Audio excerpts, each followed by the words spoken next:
주님이 십자가를 앞두고 이제 자신의 공생애 동안 해온 모든 일들을 주님이 오늘 하시는 이 기도 속에 다 함의가 되어 있어요.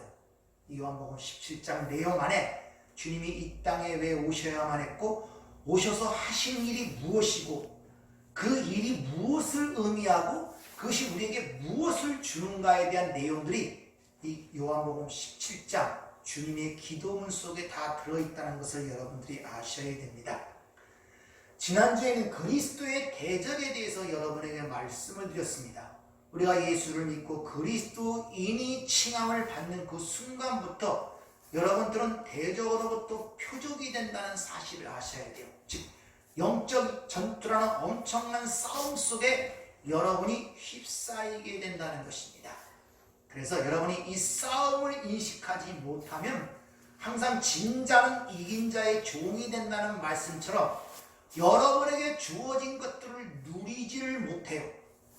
구약으로 말하면 이스라엘 백성들을 애굽에서 끌어내어 광야 40년을 거쳐 약속의 땅, 하나님의 나라를 상징하는 가나안 땅에 인도하기까지는 하나님의 전적인 은혜와 사랑과 돌보심 속에 왔지만은 그 하나님 나라를 상징하는 가나안 땅을 차지하기 위해서는 싸워야 됐습니다.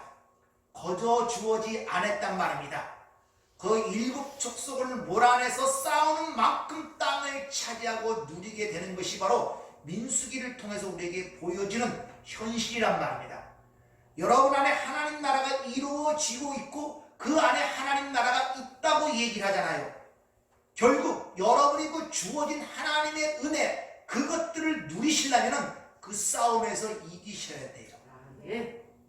그래서 적을 알고 나를 알아야 된다고 여러분에게 말씀을 드렸습니다. 그리고 오후에는 세상이 줄 수 없는 기쁨에 대해서 여러분에게 말씀을 드렸습니다. 그리스도인의 특징 중에 하나가 바로 기쁨의 사람이라는 것입니다. 우리가 사도행전을 잠깐 읽어보면 알 수 있듯이 그 엄청난 핍박과 고통과 고난 속에서 그들은 그걸 능가하는 기쁨을 갖고 살아가는 모습이 사도행전에 기록이 되어 있잖아요. 끊임없는 핍박, 감옥에 갇히기도 하고 죽임을 당하기도 하고 유대인들로부터 몰래를 당하는 그런 상황 속에서 그들은 기쁨의 사람으로 살아가는 그런 모습이 사도행전에 기록이 되어 있잖아요. 그것은 바로 세상이 줄 수 없는 기쁨을 가진 자들이었기 때문에 그러한 것을 우리에게 보여주는 건데 그 기쁨은 세상이 줄 수 없는 기쁨이란 말처럼 주님의 기쁨을 우리에게 주심으로 말미암아 그렇게 되어진다는 것입니다. 근데 주님의 이름이 뭐냐 하면은 임마누엘이라 하리라 이렇게 얘기를 하죠. 하나님이 우리와 함께 하신다 이렇게 친히 번역까지 해주죠. 그 임마누엘이라는 그 이름은 우리의 성도의 또 다른 이름이기도 하다는 사실을 아셔야 됩니다.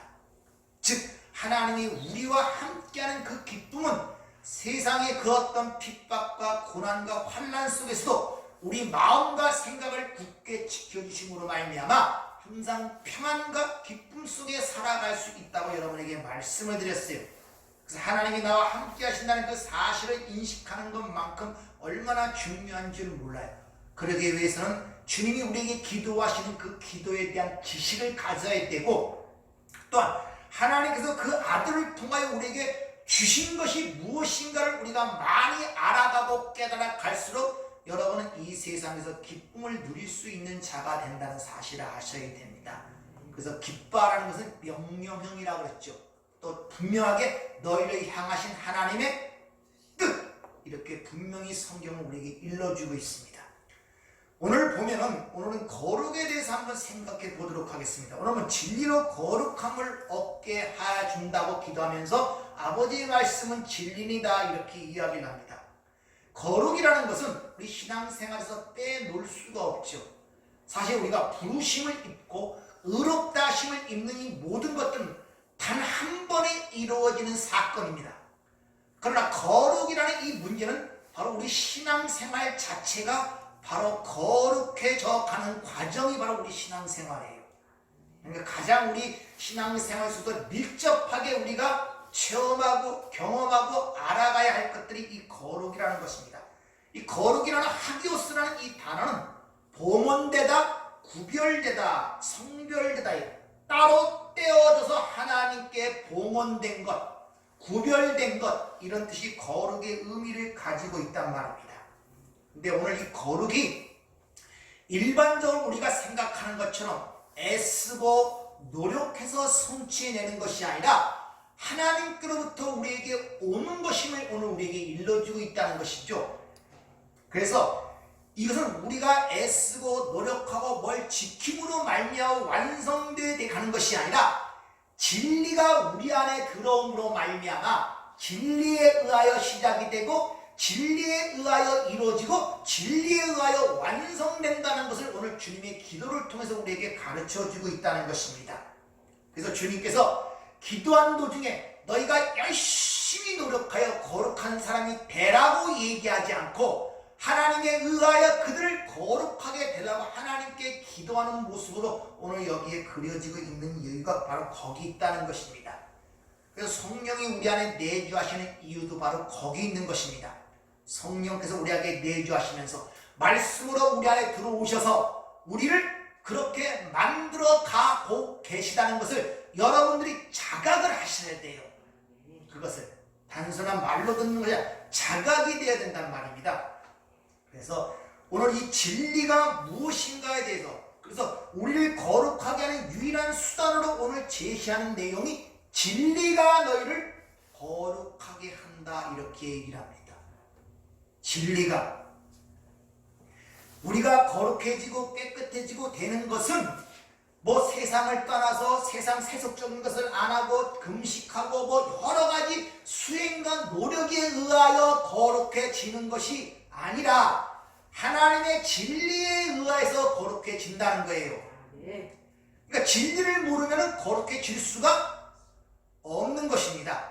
여러분의 기존적 생각을 다 깨셔야 돼요. 우린 거룩이라 그러면 어떤 세상적인 삶으로부터 떠나갔고 하지 말아야 할 것들을 다 끊음으로 말미암아 내 자신의 세상으로부터 고립되어짐으로 말미암아 어떻게 거룩해져 간다는 그런 기본적 개념들을 많은 분들이 밑에 깔고 있어서 그 생활이 자꾸 율법적으로 변해가요. 그러니까 주시는 즐거움을 누리지 못한단 말이에요. 그게 아니라 진리가 우리를 거룩하게 한다고 얘기를 하고 있다는 것입니다. 근데 그 진리는 아버지의 말씀이라 그래요. 근데 요한복음 1장 시작할 때 그 아버지의 말씀이 또한 예수라고 합니다. 근데 그 예수님은 제가 자신이 또 진리라고 얘기하시네요. 요한복음 14장 6절에 보면 내가 길이고 진리고 생명이라고 그러잖아요. 그럼 3단 논법에 의하여 딱 연결되면 진리는 아버지의 말씀이고 아버지의 말씀은 예수라는 것입니다. 같은 내용, 같은 의미란 말입니다. 이런 것들을 여러분의 사전적 지식을 갖고 오늘 말씀을 잘 보시길 바랍니다. 그러면 진리는 아버지의 말씀, 하나님의 말씀이 진리라 그러는데 그럼 하나님의 말씀이 무언가를 의미하는 것을 정확히 알아야 되잖아요. 자, 그러면 하나님의 말씀으로 세상이 창조되었다 이렇게 얘기를 하잖아요. 그럼 그 하나님의 말씀이라는 게 도대체 뭘 의미하는가를 정확하게 우리가 알고 있어야 된단 말입니다. 그것을 이사야 55장 8절부터 11절까지 말씀을 통해 한번 알아보도록 하겠습니다. 한번 잘 들어보세요. 이는 내 생각이 너희의 생각과 다르며 내 길은 너희의 길과 다름이니라. 여호와의 말씀이니라. 이는 하늘이 땅보다 높음같이 내 길은 너희의 길보다 높으며 내 생각은 너희의 생각보다 높음이니라. 이는 비와 눈이 하늘로부터 내려서 그리로 되돌아가지 아니하고 땅을 적셔서 소출이 나게 하며 싹이 나게 하여 파종하는 자에게는 종자를 주며 먹는 자에게는 양식을 줌과 같이 내 입에서 나가는 말도 이와 같이 헛되이 내게로 되돌아오지 아니하고 나의 기뻐하는 뜻을 이루며 내가 보낸 일에 형통하느니라. 자, 여기서 보면 이 이사야 55장 전체를 보면 그거 배부르지 못할 왜 양식을 위하여 은을 달아주냐 이렇게 하면서 내게 와서 귀를 기울이고 들으면 너희가 좋은 것을 먹을 것이고 기름진 것을 먹을 것이라는 내용이 앞에 기록이 돼 있어요. 그 내용을 다시 반복하여 지금 이야기를 하고 있단 말입니다. 오늘 지금 이사야 8장 이하의 얘기를 보면 하나님의 길과 하나님의 생각과 인간의 길과 인간의 생각은 다르다는 거예요. 그게 마치 땅과 하늘이 높음같이 전혀 다름을 우리에게 말씀하시면서 그 말이 그 하나님의 계획과 하나님의 생각이 어떤 것을 드러내는데 그것을 뒤에 연결되기를 이는 내 입에서 나가는 말 이렇게 얘기를 해요. 그러니까 하나님의 뜻과 계획과 생각은 곧 하나님의 말씀이라는 것입니다. 그러니까 하나님의 말씀이라는 것은 하나님의 생각과 뜻과 계획을 얘기하는 거예요. 그래서 이 세상의 말씀으로 창조했다는 것은 이 세상이 지금 하나님의 뜻과 계획과 생각을 드러내고 있다는 그 말이 하나님의 말씀으로 창조했다는 그 말씀의 의미란 말입니다. 근데 그 하나님의 뜻과 계획, 생각은 반드시 이루어지게 되어 있어요. 그래서 하나님의 뜻, 하나님의 말씀은 그래서 진리인 것입니다.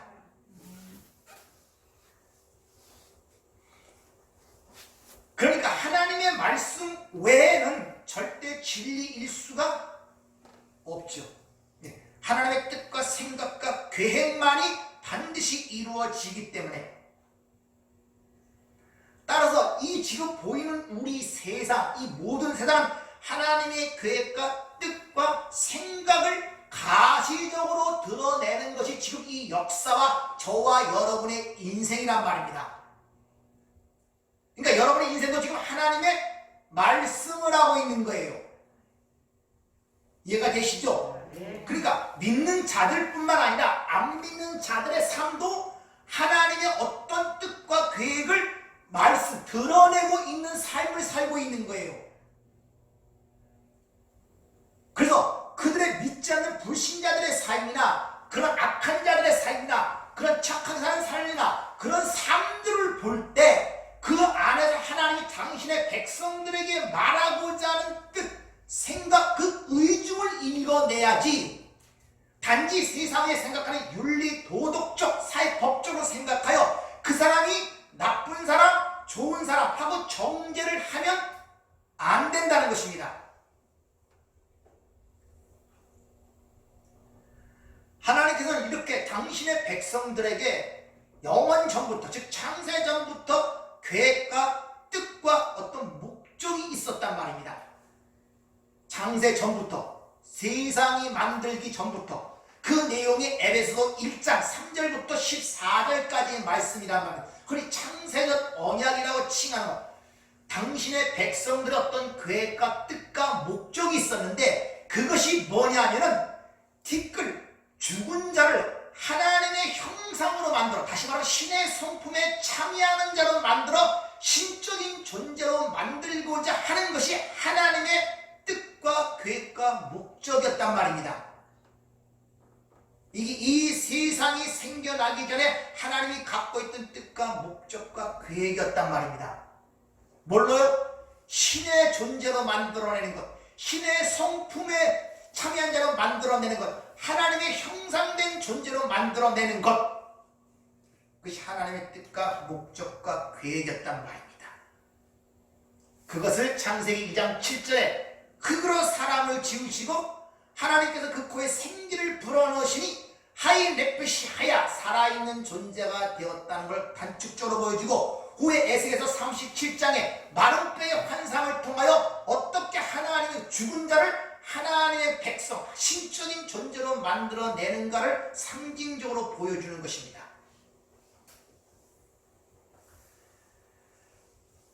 그러면 하나님께서 그렇게 우리 하나님의 백성으로 만들어진 존재, 당신의 백성들에게 어떤 존재가, 하나님은 어떤 것에 의하여 너희가 신적인 하나님의 아들이 되었는가를 가르칠 필요가 있는 거예요. 저와 여러분이 이 땅에 태어났잖아요. 태어나는 건 여러분의 의지가 아니란 말입니다. 근데 여러분이 이 땅에, 이 나라에 태어났으면은 그걸로 족하면 안 돼요. 그 태어난 존재 신분과 위치가 대한민국 국민이 되었지만은 이 나라에 살기 위해서는 이 나라가 무엇이고 어떻게 살아야 되는가를 여기서 배우잖아요. 어렸을 때부터. 여러분이 이 나라 국민이 되기 위해서 배우는 것이 아니라 이미 이 나라 국민으로 태어났기 때문에 이 나라가 무엇이고 이 나라 국민의 의미가 무엇인가를 이 땅에서 배운단 말입니다. 그러니까 여러분이 하나님의 백성으로 선택되고 완성된 그 자리에서 이 하나님 나라를 살아가는 것, 이 하나님 나라가 무엇인지, 그 나라의 백성으로 살아가는 것이 무엇인가를 배우고 경험하고 체험할 필요가 있단 말입니다.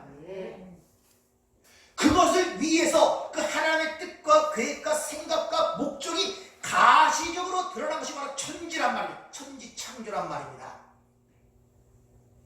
그걸 통하여 그 안에서, 그러니까 자기 백성들의 교육의 훈련장이요 양육의 장소로 이 천지가 창조된 것입니다. 이것이 기독교의 세계관이고 가치관이에요. 지금 그걸 배우고 가는 거예요. 여러분들은요, 이 땅에 어떻게 사는가가 아니라 이 땅의 교육과 훈련에서 무엇을 배우고 가냐가 중요한 말입니다. 하나님의 백성이 무엇이고 그 나라가 어떻게 살아야 되고 하나님의 떠난 존재가 어떤 존재로 살아갈 수밖에 없는 필연적 그것을 경험과 체험을 통하여 절절하게 깨달아 간단 말입니다. 그게 우리 인생의 삶의 목적이란 말입니다. 이것이 바로 이 역사가 존재하는 이유고 저와 여러분의 인생이 이 땅에 있는 이유고 바로 목적이라는 것을 여러분이 아셔야 돼요. 그것을 성경에서 가르치기 위하여 이스라엘 백성들의 출애굽의 40년 광야 생활로 모형으로 보여주고, 신약이 시작되면서 우리 하나님의 백성들의 대표로 예수가 광야 40일 금식한 그 과정을 통하여 뭘 배워야 됐고 뭘 가르치고자 하는 하나님의 그 생각과 계획이 드러난 것이 바로 마태복음 4장의 주님의 광야 40일 금식 후의 사건이란 말입니다. 거기서 주님이 3가지 시험을 받죠. 테스트를 받는단 말입니다. 그것이 바로 우리가 이 역사 속에서 배워야 할 내용이란 말입니다. 첫 번째는 사람이 떡으로만 사는 것이 아니요 여호와의 모든 말씀으로 산다는 것을 배워야 되고, 두 번째는 하나님을 시험하지 말라. 여호와는 내 하나님을 시험하지 말라. 하나님을 시험하지 말아야 되고, 세 번째는 오직 하나님만 경배할 자라는 것을 깨달아. 이 3가지를 압축해서 우리가 이 땅에서 배워야 할 과목들이란 말입니다. 이걸 배우는 거예요. 그래서 이스라엘, 우리 인생길을 상징하는 구원받은 백성들의 광야 40년의 생활을 하게 한 이유를 성경은 우리에게 분명히 밝혀주고 있는 것입니다. 즉, 왜 광야라는 이 40년의 여정을 통과해야 되는가? 그 이유에 대해 신명기 8장에서 분명히 이야기를 하고 있죠. 신명기 8장 1절부터 6절까지 말씀을 잘 들어보세요. 내가 오늘 명하는 모든 명령을 너희는 지켜 행하라. 그리하면 너희가 살고 번성하고 여호와께서 너희의 조상들에게 맹세하신 땅에 들어가서 그것을 차지하리라. 내 하나님 여호와께서 이 40년 동안에 내게 광야길을 걷게 하신 것을 기억하라. 이는 너를 낮추시며 너를 시험하사 내 마음이 어떠한지 그 명령을 지키는지 지키지 않는지 알려 하심이라. 너를 낮추시며 너를 줄이게 하시며 또 너도 알지 못하며 내 조상들도 알지 못하던 만나를 내게 먹이신 것은 사람이 떡으로만 사는 것이 아니요 여호와의 입에서 나오는 모든 말씀으로 사는 줄을 내가 알게 하려 하심이니라. 이 40년 동안에 내 의복이 헤어지지 아니하였고 내 발이 부르트지 아니하였느니라. 너는 사람이 그 아들을 징계함같이 내 하나님 여호와께서 너를 징계하시는 줄 마음에 생각하고 내 하나님 여호와의 명령을 지켜 그의 길을 따라가며 그를 경외할지니라. 광야 40년을 길을 걷게 하신 이유가 여기서 분명히 밝혀지고 있단 말입니다. 여러분이 이 땅의 인생을 살아가면서 무엇을 배워야 함을 구약의 출애굽 광야 40년은 그 생활을 통해 그림으로 교보제로 지금 우리에게 설명하고 있단 말입니다.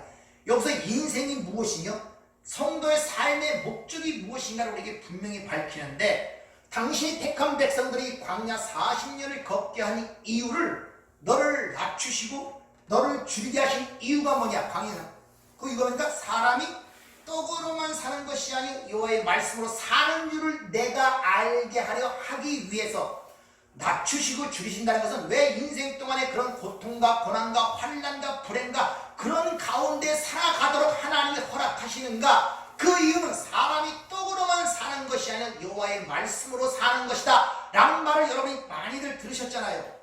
그게 뭘 의미합니까? 그 말이.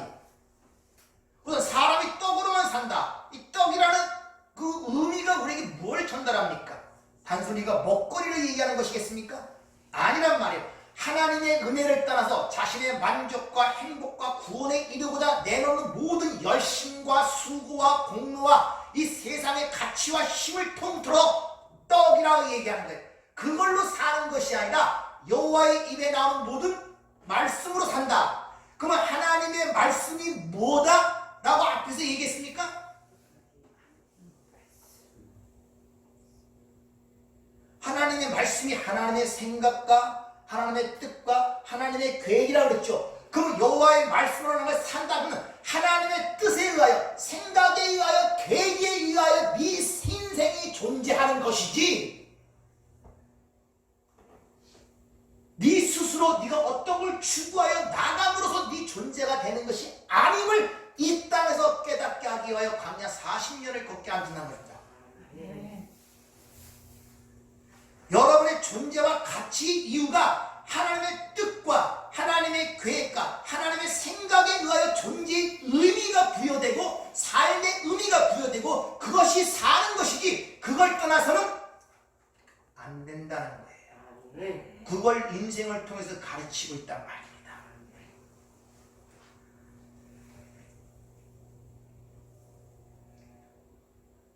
다시 말하면 이 세상을 살아가면서 인간이 자신의 뜻과 자신의 욕구와 자신의 어떤 생각과 계획대로 살아가는 그들, 하나님을 떠나서 그들이 얼마나 불행한 인생을 살아가고 그렇게 살아봤자 진정한 행복과 평안과 기쁨을 찾을 수 없음을 경험하게 만들고, 반대로 그들의 삶 속에 하나님의 뜻과 계획이 이루어질 때 진정한 행복과 기쁨을 누릴 수 있는 경험을 할 수 있도록 두 가지를 같이 경험함으로 말미암아 하나님을 떠나는 인생은 허무한 것이고 하나님과 함께하는 인생이 진정한 행복을 갖는 길임을 깨닫도록 하기 위해서 광야 40년의 길을 걷게 하신다는 것입니다.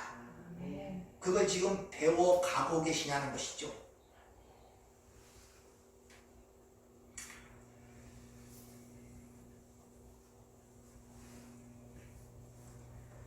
잘 생각들 해보세요. 나이가 어리고 어린아이 때는 어린애 가는 유치부나 이런 데 가보면 뭐가 많습니까? 그들을 가리키기 위해서 교보제가 많아요. 교보제, 시청각 자료, 눈으로 보고 만지고 어떤 걸 해줘야 그들은 이해하고 안단 말입니다. 근데 나이가 들어갈수록 교보제, 보고 만지는 시청각 자료나 교보제는 점점 없어져요. 왜? 그만큼 지식과 지혜가 발달됨으로 말미암아 찾아 발견할 수 있는 것이 많아지기 때문에 그래요. 눈에 보이고 만져지는 게 필요가 없단 말입니다. 자꾸 나이가 들어갈수록 여러분의 신앙이 그래야 한단 말입니다. 자꾸 눈에 보이고 만지고 현세적으로 보이는 어떤 물질적 어떤 그런 것들을 통해서 자꾸 뭐를 배우려고 그러면 아직도 초보적인 어린아이 신앙이란 말입니다.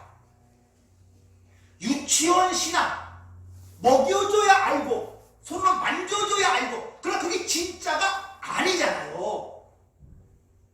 단순히 뭐를 가르치기 위해서 어리기 때문에 그 교보제와 시청각 자료를 사용하는 거 아닙니까? 그러나 나이가 들고 그러면 그런 게 필요가 없어요. 스스로 판단하고 이해하고 깨달아서 찾아서 누린단 말입니다. 그럼 이 시점에서 우리 신앙이 어디에 머물러 있는가를 아직도 시청각 자료가 필요합니까? 아직도 귀신 들린 자 귀신 나가는 상황, 병든 자가 병 고치는 그런 교보제가 필요합니까? 그럼 아직도 어린아이 수준이에요. 근데 그렇게 육신이 갖고 보이는 것은 예수를 그렇게 수많은 기적과 표적을 보여줬던들 그 12제자가 어떻게 했습니까? 그 절대 그걸 가르치지 못해요. 다 도망갔잖아요. 십자가를 알아지 못하고. 그들이 체험을 못했습니까? 경험을 못했습니까? 눈으로 보고 만지는 것들을 그들이 알지 못했습니까? 그러니까 여러분들이 이런 문제들을 통하여 스스로에게 질문들을 한 번들 해보셔야 돼요. 아직도 교보제가 필요합니까? 여러분 신앙이? 눈에서 뭔가 보이는 것들이 필요합니까? 만져지는 것들이 필요합니까? 그럼 아직도 어린애 유치원 수준이에요. 아직도 초보 수준이란 말입니다. 연단을 받아 지각을 사용하여 단단한 음식을 먹지 못하는 자란 말입니다. 그런 이스라엘 백성들을 후에 어떻게 가르치는가 보면 니들이 어떤 존재를 가르치기 위해서 바로 만나와 메추라의 사건이 출애굽기 16장에 드러납니다. 앞에 출애굽기 15장에 보면 홍해를 걷는 그것 때문에 이스라엘 전 백성이 막 찬송하는 모습이 나타나요. 그 16장에 되면 불과 3일 만에 물이 없어 하나님과 모세를 원망하고 넉 달이 지나자 먹을 음식이 없어 굶주림으로 말려 하나님과 모세를 원망하는 모습이 나타나자 하나님께서 그들에게 만나와 메추라기를 공급하시는 모습이 기록이 됩니다. 출애굽기 16장에 한번 출애굽기 16장 4절부터 8절까지 말씀을 잘 들어보세요. 왜 그 만나와 메추라기를 공급해 주시면서 그들에게 뭘 말씀하시는가를 한번 잘 들어보세요.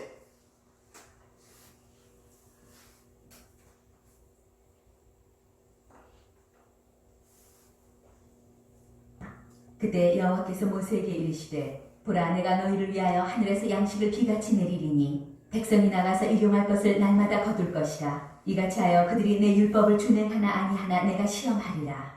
여섯째 날에는 그들이 그 거둔 것을 준비할지니 날마다 거두던 것에 갑절이 되리라.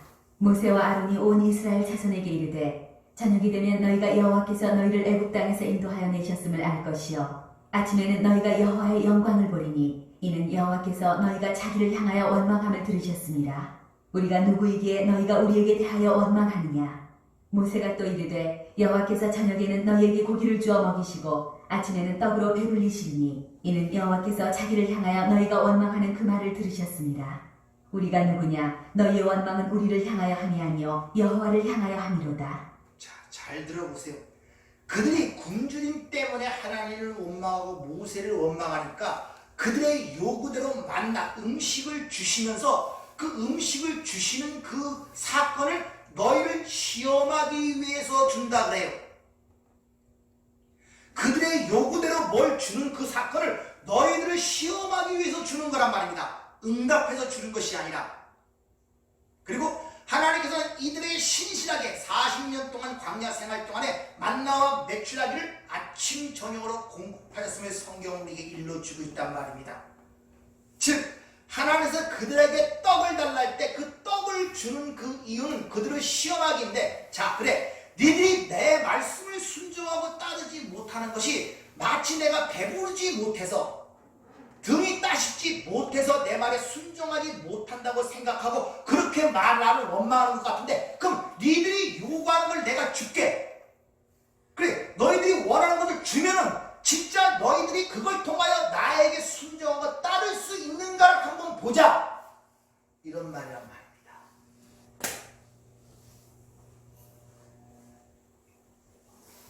좀 쉽게 얘기를 하면은 내가 병이 걸렸어요. 이게 가장 고통스러워요. 하나님이 병만 나주세요 하는 병마저 막 하나님께 원망합니다. 내가 이 병 때문에 하나님을 잘 섬기지도 못하고 삶의 고통이 오고 신앙도 흔들립니다. 하나님이 요거대로 병을 고쳐주시면 하시면 내가 그것 때문에 너를 시험을 병을 고쳐주면 그때뿐이라는 거예요. 그래 병을 고쳐주고 네가 평생 동안 나의 순종하고 나를 따르겠느냐, 한번 네 자신을 보라, 이런 의미로 그들에게 만나를 주었다는 것입니다.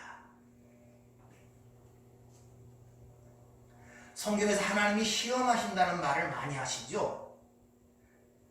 시험하신다는 말, 하나님이 여러분의 각자의 어떤 성품과 믿음의 정도와 그런 걸 알아보기 위해서 시험하시겠습니까? 몰라서요? 그럼 왜 하나님이 시험한다는 그 말이 성경에 많이 기록이 되고 나타납니까? 이유가 뭡니까? 왜 하나님이 우리를 시험한다는 말을 왜 쓰십니까? 응?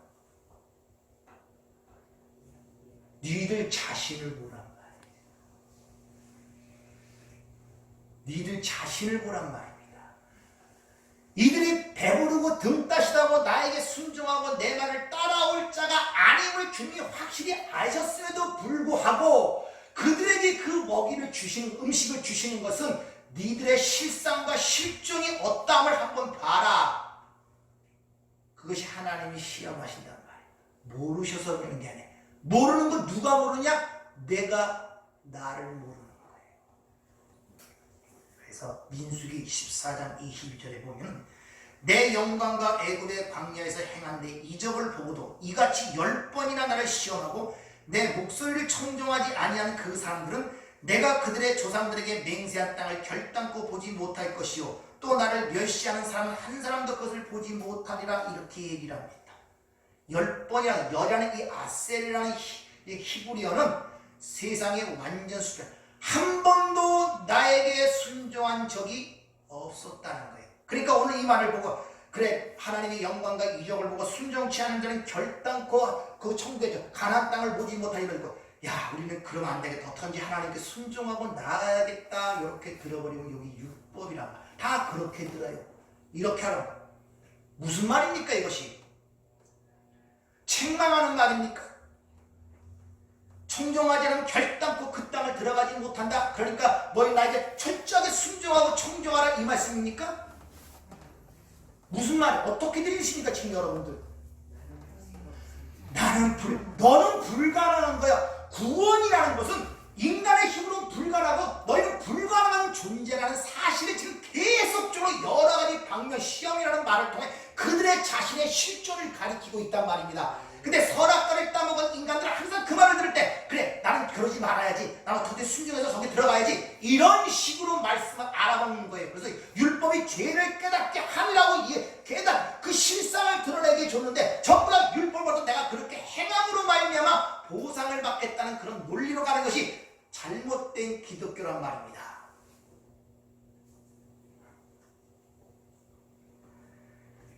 즉 이스라엘은 이 만나를 통해서 깨달아야 했단 말입니다. 뭐가? 우리 힘으로 되지 않는구나. 내가 배부르면 하나님을 잘 섬긴 것 같고 잘 살면 하나님을 따라갈 것 같고 하나님의 백성답게 살 것 같았는데 그게 안 되더란 말이에요.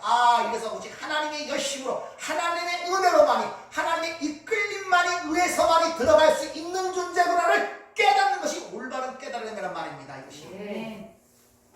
그래서 오직 너희가 은혜로 인하여 믿음으로 말미암아 구원을 받았나니 노아의 믿음을 히브리서 11장은 얘기하는데 그러니까 잘 모르는 거예요. 노아가 그렇게 의인을 받고 구원받은 것은 노아의 어떤 방주를 120년 동안 졌기 때문에 구원받은 것이 아니라 그러나 모든 걸 내가 땅에서 호흡한 걸 멸절하려 쓸어버리리라. 그러나 노아는 여호와께 은혜를 입었더라.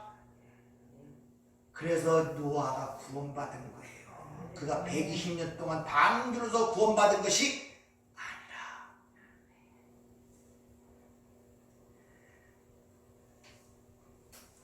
따라서 진리라는 것은 내가 지금 어떤 행위를 하고 어떤 것을 성취하고 내가 어느 수준에 올라가느냐에 따른 것이 아니라 지금 이 시점에서 하나님의 생각과 계획과 뜻이 나에게 이루어지는 그것이 진리란 말입니다. 여러분이 계획하고 판단하고 생각하고 하는 모든 이 인생의 계획과 목적들이 이루어지는 것이 하나님의 진리가 아니라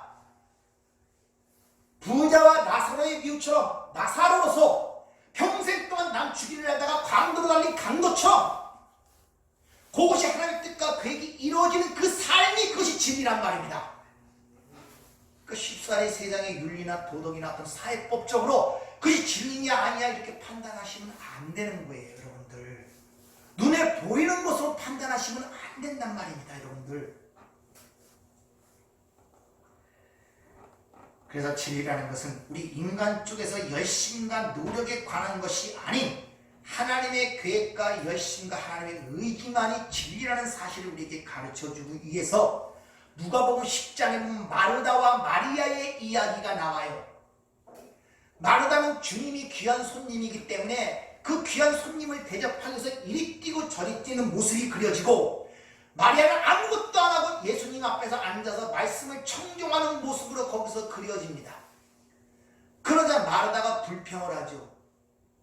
왜 마르다는 아무 일도 안 하고 있습니까? 나를 도와서 좀 일을 도와라. 그럴 때 주님이 마리아의 편을 드십니다. 뭐라고 했냐? 마리아는 좋은 편을 택하였다는 거예요. 아가도 선한 쪽을 선택했다는 것입니다. 그리고 빼앗기지 아니하리라 얘기합니다.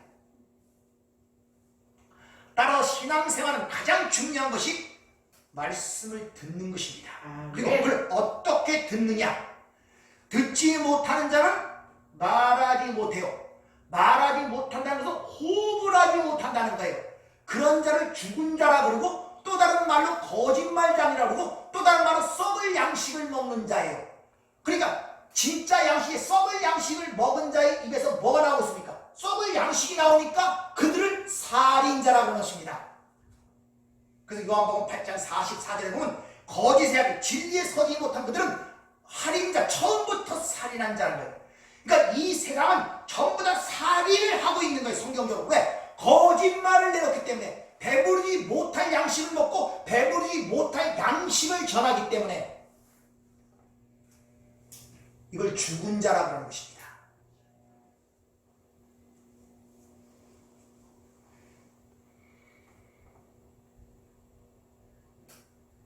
예수님께서 어디에 태어나셨습니까? 베들레헴 땅? 어디 위에?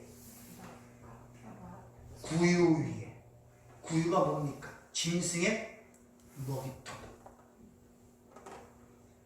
우린 번역 성경에는 이 헷갈리게 많이 되는데, 목숨, 우리가 생각하는 목숨이라는 것은 푸시케, 짐승이 갖고 있는 목숨, 그 생명을 그렇게 얘기를 해요. 인간은 살아있긴 살아있는데 그게 짐승의 목숨이에요. 푸시케코스, 푸니마티코스, 영적 생명이 되어 영원한 삶에 이를 수 있단 말입니다. 짐승의 먹이 위에 예수님이 자신이 생명의 떡으로 오신 거예요. 그래서 구유 위에 태어나신 거예요. 아시겠습니까? 그 짐승에게 살려주는 영으로, 저희의 보, 푸니마티코스, 살려주는 영으로, 살려주는 생명의 떡으로 와서 짐승이 그걸 먹고 푸니마티코스, 영원한 생명을 얻는 게 구원이라는 걸 가리키기 위하여 예수님의 탄생을 구유 위에, 먹이통 위에 태어났다고 말씀하고 있단 말입니다.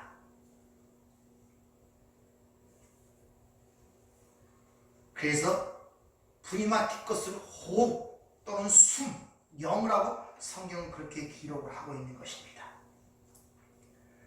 그렇게 하나님의 백성들을 그렇게 하나님의 신의 성품에 참여하는 자, 신적인 존재로 만들어내기 위해서, 그래서 이 세상을 창조하신 것처럼 말씀으로 창조하신 것이 아니라 하나님 어떤 행위가 들어가요. 흙으로 사람을 지으시고.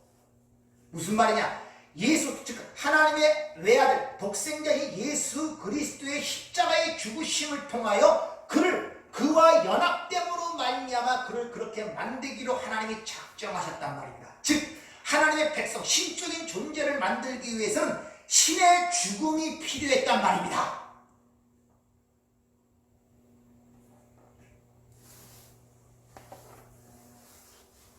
그걸 연합이라 그래요.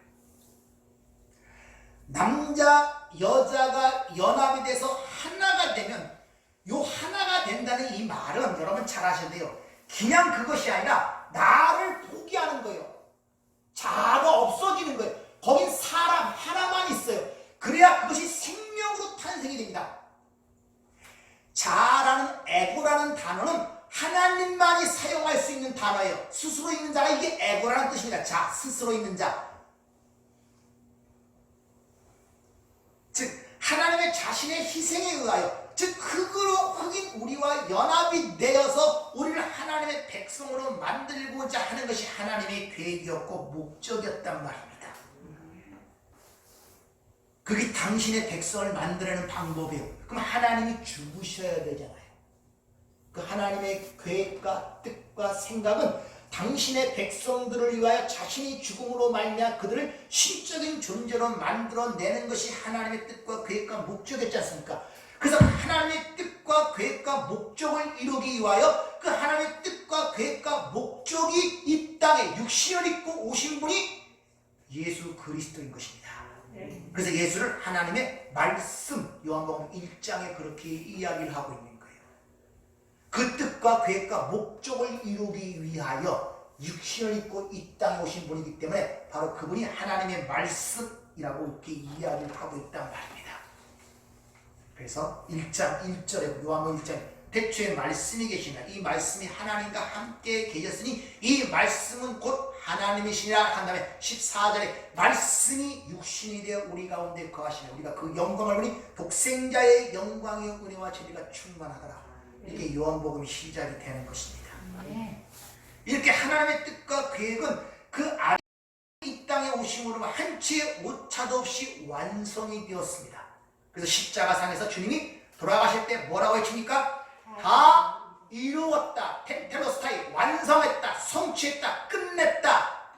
완성이 되었단 말입니다. 믿으십니까?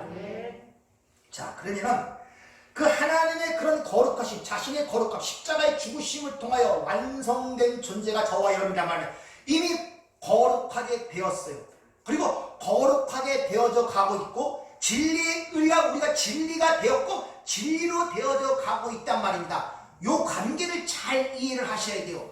즉 내가 이미 거룩하게 되었는데 거룩하게 되어 보존해달라고 주님이 지금 기도하시잖아요. 이 말은 뭐냐? 여러분이 하나님의 아들과 하나님의 백성, 하나님의 자녀, 하나님의 상속자가 이미 되었습니다. 신분과 위치가 이미 확정이 되었단 말입니다. 완성이 되었단 말입니다. 근데 그걸로 끝나면 안 돼요. 다른 말로 이 땅에 대한민국 국민으로 태어나고 호적에 입적이 되고 주민등록에 기록이 되었단 말입니다. 근데 그걸로 끝나면 안 돼요. 그 끝나는 문제가 아니라 거기서 어떻게 살아야 되고 이 나라가 어떤 나라인가를 배우고 깨달아 알아야만이 그걸 누릴 수가 있단 말입니다.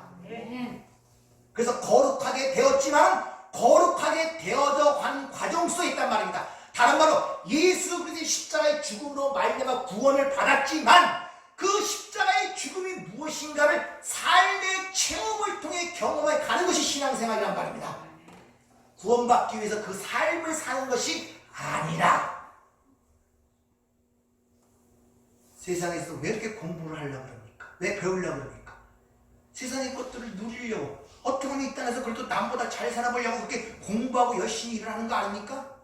누리려고 이 대한민국 국민이 되려고 그렇게 열심히 하고 노력하는 것이 아니라 여기서 주어지는 은혜와 혜택들을 누리려고 그렇게 열심히 하잖아요.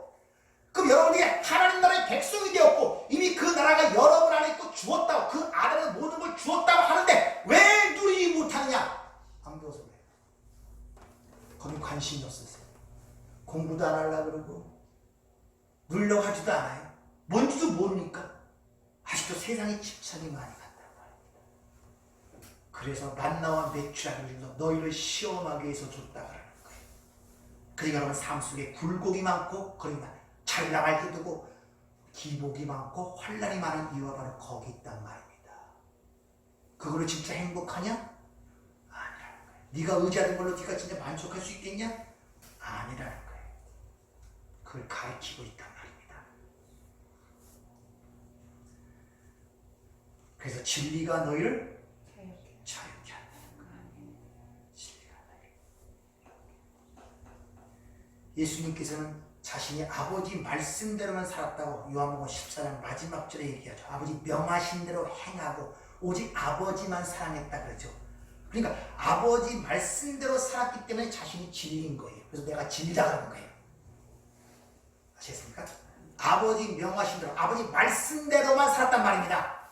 한치 오차도 없이. 그래서 내가 진리라고 하는 거예요. 근데 그 진리가 당신의 백성들을 자유케 한다고 그러죠. 그러면서 아버지께서 나를 보내신 것 똑같이 같이 나도 너희를 세상에 똑같은 과정을 겪어서 가게 되어 있단 말입니다. 하나님의 완성된 백성으로서 하나님의 백성, 하나님의 신적인 존재가 된 하나님의 자녀로서 그들이 어떻게 그 위치에 오르게 됐는가를 가르치기 위하여 죄 많은 세상이라는 이 인생, 역사와 공간, 시간과 공간을 창조하시고 그 백성들의 교육의 훈련의 장소로 보내시고 양육의 장소로 보내셔서 하나님을 따라 은혜로 사는 것이 무엇인가를 보고 하나님의 은혜로 사는 게 무엇인가를 깨닫도록 보내서 지금 그 삶을 우리가 체험으로 경험하면서 살아가고 있는 것이란 말입니다. 그게 믿겨져야 돼요.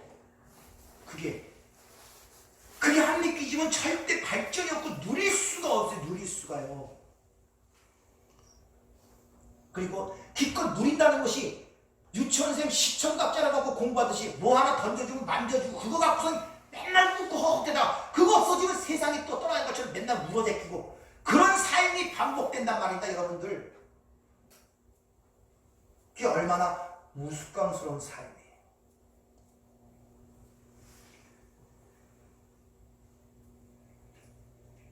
그런데 우리는 이 땅에 올 때 죄인으로 오게 되고 죄 많은 세상에 살게 되고 흙을 갖고 본질적 흑인 존재이기 때문에 세상 것에 집착하게 되어 있단 말입니다. 그 삶 속에 모든 걸 빼앗기고 있단 말이에요. sik하고 너무 친숙해요.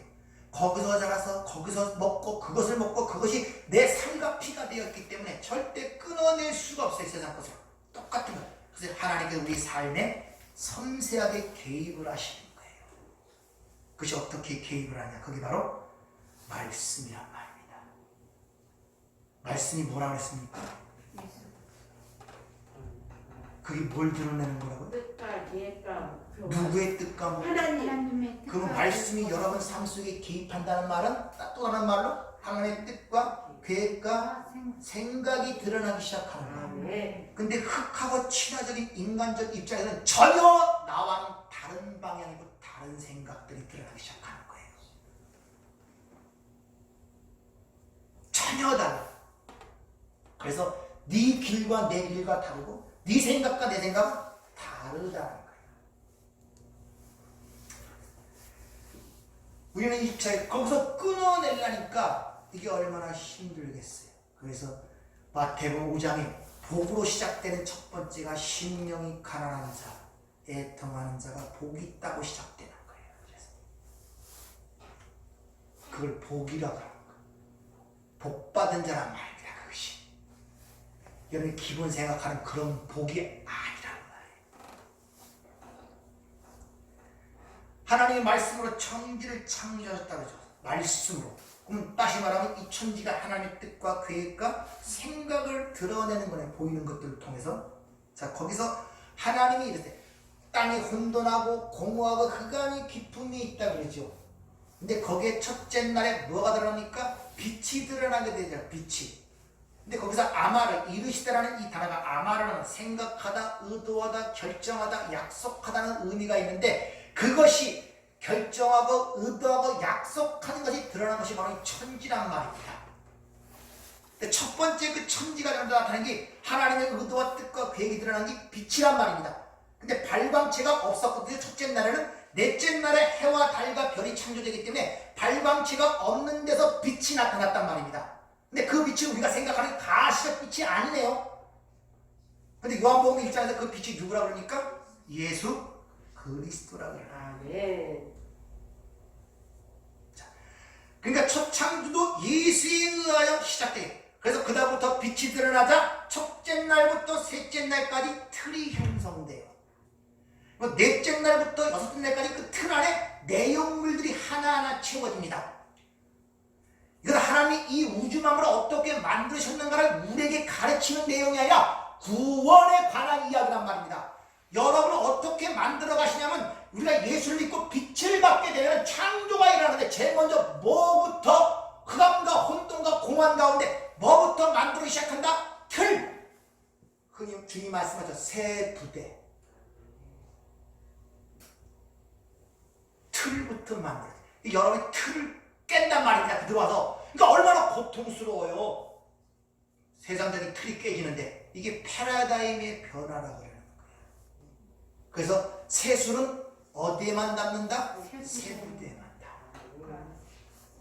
그리고 넷째 날부터 내용물이 채워지기 시작하는 그 주시는 것들을 누리지 못하는 것은 그릇이 반드시 새 그릇으로 만들어지려면 첫째 것은 뭐 해야 됩니까? 파괴가 돼야 돼요. 첫 번째 그릇을 금칠을 하거나 은칠을 해서 보완을 하는 것이 아니라 그것은 파괴되어져야 되는 거예요. 그리고 새 것으로 만들어야 된단 말입니다. 이게 쉽겠습니까? 다시 한번 여러분의 내가 알고 바라고 좋아하던 것이 다 죽고 옛사람이 죽는 과정인데 쉽겠습니까? 쉽지가 않은 거예요. 그래서 저들을 보존해 달라고 그러는 거예요. 우리 힘으로는 불가능하기 때문에.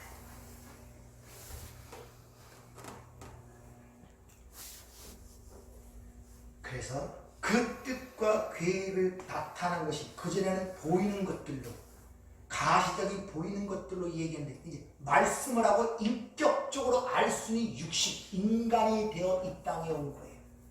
그 나를 본 자는 아버지를 보았고, 내 일을 하는 것이 아니라 아버지가 내 안에서 자신의 일을 하는 거라고 이야기를 하는 이유가 바로 거기 있는 것입니다.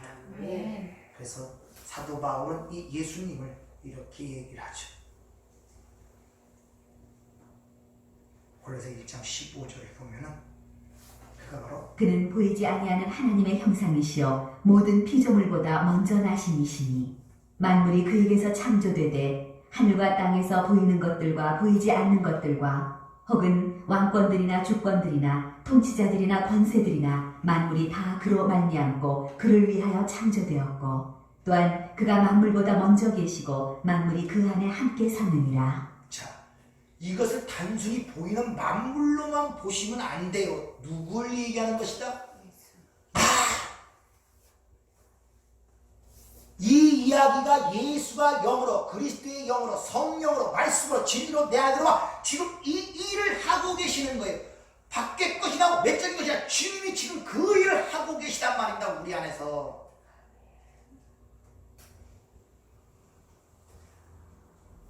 성경을 자기 얘기로 봐야지 내가 어디에 기록된 자다? 생명책에 기록된 자예요. 내 얘기가 아니라 밖의 얘기로 보여주면 여기 율법, 행위의 책에 기록된 자입니다. 내 얘기로 들려야 돼. 네. 이거 나만 얘기하는 것이 아니라 워낙 과학이 발달하다 보니까 이 우주 만물 있죠? 저 태양만 엄청난 우주가 어마어마하지 않습니까? 근데 인간 안에 세포 속에, 핵 속에 또 똑같은 모습이 드러나고 우주가 드러나고 있더래요. 근데 인간이 우주고 보이는 게 우주예요. 근데 우리가 밖에 것만 보이지 내 안의 것은 안 보이잖아요. 그래서 주님이 이 땅에 오셔서 영적으로 그 주어진 임무를 완성했단 말이에요. 다시 말하면 빛의 무, 다시 말하면 창조를 완성시키고 새 피조물로 완성시키고 그래서 테테로스타이 다 이루었다고 선언하는 모습이 바로 요한복음 19장 30절에 기록이 되어 있는데, 자, 중요한 것은 자, 이렇게 예수에 의하여 우리가 거룩하게 되었다고 성경이 이미 선언하고 있습니다. 고린도 1장 30절. 너는 하나님으로부터 나서 그리스도 예수 안에 있고 예수는 하나님으로부터 나서 우리에게 지혜와 의로움과 거룩함과 구원이 되셨다. 히브리서 10장 10절. 그 뜻에 따라 예수 그리스도의 몸을 단번에 드심으로 우리가 거룩함을 얻었느니라. 그가 거룩하게 된 자를 한 번에 제사로 영원히 온전케 하셨느니라. 전부 다 완료입니다. 이미 거룩하게 되었다고 성경이 얘기하는데 오늘 주님이 기도하시는 모습 속에 뭐냐면 진리로 저희를 거룩하게 해달라고 간구하시죠. 이미 거룩해졌는데 거룩하게 해달라고 지금 기도하신단 말입니다. 그러니까 이 말의 의미가 뭐겠냐는 것이죠. 진리로 거룩하게, 내가 진리다. 그래서 진리로 거룩하게 해달라는 거예요. 이미 거룩한 완료된 상태로 선언한 다음에도 다시 아버지께 기도하기를 진리로 저희를 거룩하게 해달라고 간구하는 이유가 뭐냔 말입니다. 그럼 진리로 거룩하게 하는 우리의 삶이 어떤 모습이기에 어떤 것이기를 그렇게 기도하시냔 말이에요. 그게 무슨 의미입니까 도대체?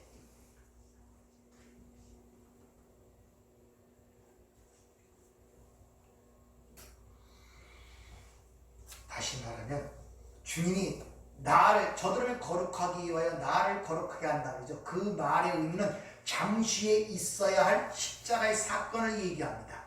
그게 자신을 거룩하게 하는 일이었어요.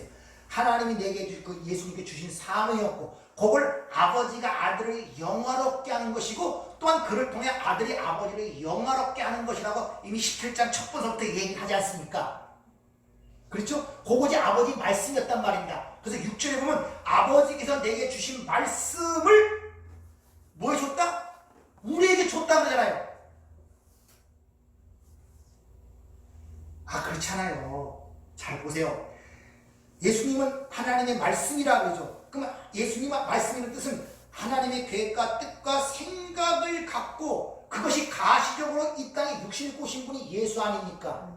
그렇죠? 그럼 하나님의 뜻과 계획이 예수에서 어떻게 이루어졌느냐? 모든 걸 함축하여 십자가에서 죽음으로 완성됐고 테텔레스타이 완성이 됐잖아요. 그렇죠? 그것이 아버지의 말씀이었단 말이야. 예수에게 준 아버지의 말씀. 근데 그걸 또 누구에게 줬다? 저와 여러분에게 주었다 그러잖아요. 그러니까 오늘 본문 말씀에 그렇게 주었더니 세상이 그를 미워하더라. 이 말은 다시 바꿔서 얘기하면 예수처럼 세상에 의하여 죽임을 당한다 그런 말이란 말입니다. 그러니까 진리로 저희를 거룩하게 해주소하는 그 말은 뭡니까? 내가 산 그 십자가의 삶, 아들로 아버지끼를 영원롭게 하는 삶, 그것을 살도록 저들을 지켜주세요. 주님도 그 삶을 살기 위해서 하나님께 기도하신 거란 말입니다. 왜? 주님도 육신을 갖고 있는 분이었기 때문에. 그래서 밤늦도록 기도하시고 새벽 무명마다 기도하시고 산에 올라가 기도하시고 밤새도록 기도하시고 한적한 곳에 기도하시고. 왜? 그 사명을 이루기가 쉽지 않기 때문에. 그래서 내 뜻대로 마옵시고 아버지 뜻대로 하옵소서 마지막 겟세마네 기도가 거기서 나오지 않습니까? 그렇게 주님도 아버지의 말씀으로 살아가는 것이 힘들었단 말입니다. 육신 자신의 그 인생을 돌아보면서 자신의 걸 알기 때문에 앞으로 남겨진 이 제자들이 똑같은 상황 속에 처하게 되는데 나를 지켜주셨듯이 저들도 아버지께서 보존해 달라고 지금 기도하시는 거예요. 네.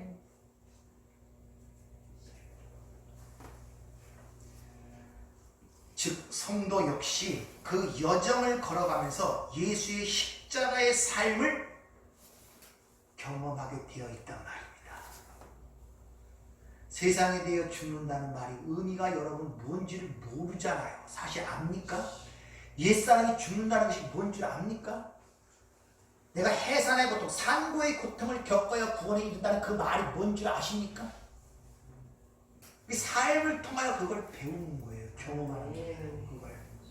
근데 그게 이 땅에 난 인간들이 감당하기가 힘들어요. 아니 감당치를 못해요. 그래서 또 다른 보혜사, 돕는 자, 파라크레토스를 우리에게 보내주시는 거예요. 그래서 보혜사를, 또 다른 보혜사를 보내주신다는 말씀이 그런 의미를 갖고 있단 말입니다. 만만치가 않다는 것입니다. 그래서 거기에 하나님의 보존하심이 반드시 필요함을 아시기 때문에 얘기하는 거예요. 그래서 15절에 보면 내가 비옵는 것은 그들을 세상에서 데려가시기 위함이 아니요 이 환난과 고통과 핍박이 많은 세상에서 그들을 데려가달라고 기도하면 그대로 내버려 두세요. 다만 그 가운데서 그들이 다만 악에 빠지지 않게 보존하기를 위함이다 이렇게 얘기하는 것입니다. 악에 빠지지 않게. 악이 뭡니까? 포도나무에서 가지가 떨어지면 나머지는 작업할 필요가 없어요. 스스로 말라져 갑니다. 보존에는 예수에게서 떨어지지 않도록. 그래서 포도나무와 가지에 비유해서 하나님을 농부, 아버지를 농부라고 그러잖아요. 제발 그 가지가 떨어지지 않도록 보존해달라. 여러분들이 붙어 있어야 되지 않습니까? 아는 만큼 붙어 있는 거예요. 아는 만큼. 그래서 요한복음 10장 17절에 내가 내 목숨을 버리는 것은 그것을 내가 다시 얻기 위함이니 이는 말미암아 아버지께서 나를 사랑하셨느니라. 푸시킨. 여러분의 목숨을 버려야 돼요. 육적 생명을 버려야 그 예수 안에서 얻게 됩니다. 예수님이 나도 내 목숨을 버리는 것은 다시 얻기 위함이라고 얘기하잖아요. 여러분도 이 세상으로부터 온 것들을 육신적 푸시켄을 잡고 누구 안에서? 예수 안에서 버려야 된다는 아폴로니 멸망에 간단 말이에요. 자꾸 그것이 예수에게 붙어있는 거예요. 예수에게. 그래서 마태복음 10장 39절에 자기 목숨을 얻는 자는 잃을 것이요 나를 위하여 자기 목숨을 잃는 자는 얻으리라. 자기의 목숨을 위하여 잃을 것이요 사는 자는 이게 아폴로니 멸망, 나를 위하여 멸망하는 자는 얻을 것이다 이렇게 얘기하는 것입니다. 그래서 주님께서 자기 십자가를 지지 않고 자기 부인을 하지 않고 나를 따를 수 없다는 이유가 바로 거기 있는 것입니다. 오후에는 진리의 거룩한 말에 대해서 조금 더 공부를 해보도록 하겠습니다. 기도하겠습니다. 은혜롭고 자비로우신 아버지 하나님, 하나님의 은혜가 아니고 성령이 아니고는 참으로 깨달을 수가 없습니다. 우리는 세상 것에 너무 좋아하고 너무 하나가 되어 있어서 하나님의 말씀이 들어올 때마다 아프고 저리고 힘듭니다. 주님 그럴 때마다 주님의 보호하심을 통하여 그를 참고 인내하며 순종하는 쪽으로 우리 마음과 생각을 지켜주시고 그 가운데 하나님이 주시는 위로와 또 용기, 기쁨, 또 성령의 충만함을 통하여 그 은혜를 누리며 살아가는 저희가 될 수 있도록 은혜를 허락하여 주시옵소서. 예수님 이름으로 기도하옵나이다. 아멘.